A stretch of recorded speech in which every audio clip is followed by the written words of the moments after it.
Както вече споменах, настоящото видео ще е на тема смяна на горивната помпа. Като за начало развиваме тук тия с 4-те винтчета. След това откачваме малко буксички и поставяме новата. Звучи лесно, лесно е. Като няма къде да оставя телефона да снима, затова на всеки етап ще правя по няколко секунди с обяснение какво се прави.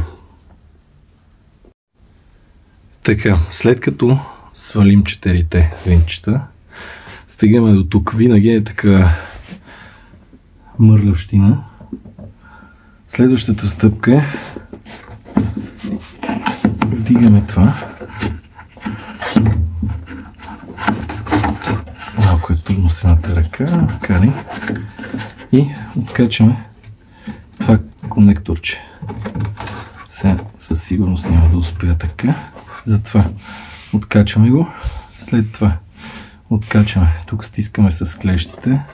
А тук е такива две. Притискаме навътре и издърпваме назад. Може да има налягане. В случай, че не сте си разкачили като мен всичко напред. Така че може и да пръска. След това развинтваме всичките тия гайки.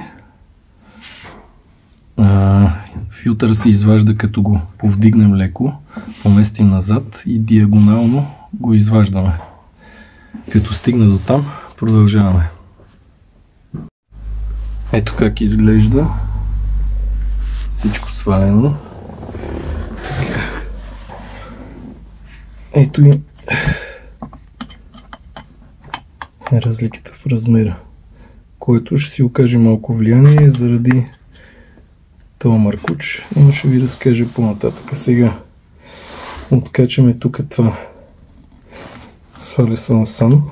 След това сваляме буксата. След това откачаме тук маркучлето. След това тук долу сваляме тая гумичка. Тук има една зегерка. Нея също трябва да извадим, за да успеем да свалим филтърчето. Като стигна до следващата стъпка, снимаме пак. Така изглежда вече събрана. Филтърчето ще си го преизползвам, защото са ми изпратили някакво доста малко. Буксата е плаген плей. Абсолютно едно към едно си. Тук маркучлето го скъсяваме. Ето с колко съм го скъсил. Понеже няма как. Тая помпа е по-дълга и това разстояние не стига. Естествено това ще си го бутнем надолу да си закопчее. Като гледаме да е до край. Пак да е до максимум тук додолу. Закопчаваме си всичко. Штракаме си буксата и всичко по обратния ред. Вкарваме помпата. Закачаме буксата. Закачаме двете. Слагаме тия. Слагаме капака и сме ние. И в моя случай се надяваме да работи. Защото аз сега няма как да я тествам. Това е за сега. Остава сега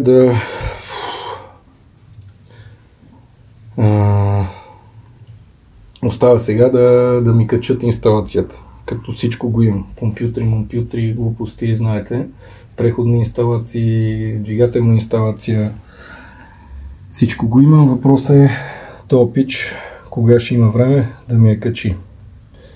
Да я навърже. Ако няма време, или пък ако ми обяви някаква баснословна сума, ще е такова.